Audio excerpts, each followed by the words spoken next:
హైదరాబాద్ నగరంలో హైడ్రా మరోసారి దూకుడు పెంచింది. ప్రభుత్వ ఆస్తులు, చెరువులను రక్షించడమే లక్ష్యంగా పెట్టుకున్న హైడ్రా తాజాగా భాగ్యనగరంలో ఆక్రమణలకు గురైన ప్రభుత్వ స్థలంలో కూల్చివేతలు చేపట్టింది.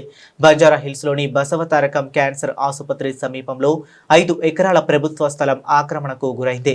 స్థానికుల ఫిర్యాదు మేరకు ఈరోజు శుక్రవారం హైడ్రా కూల్చివేతలు చేపట్టింది. సుమారు 750 కోట్ల విలువైన ప్రభుత్వ స్థలంలో ఆక్రమణలను హైడ్రా తొలగించింది. తెల్లవారుజాము నుంచే భారీ పోలీసు బందోబస్తు నడుమ హైడ్రా సిబ్బంది కూల్చివేతలు చేపట్టింది. దాదాపు 750 కోట్ల విలువైన ప్రభుత్వ భూమిని కొంతమంది కబ్జా చేశారు. తప్పుడు పత్రాలు, సర్వే నెంబర్లు సృష్టించి ఆక్రమణలకు పాల్పడ్డారు.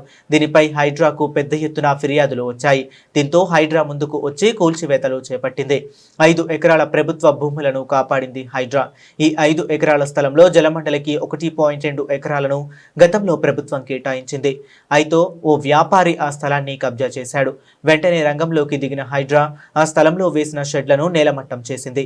5 ఎకరాల చుట్టూ కూడా ఫెన్షన్ను ఏర్పాటు చేసి ప్రభుత్వ భూమిగా పేర్కొంటూ బోర్డులను ఏర్పాటు చేసింది హైడ్రా.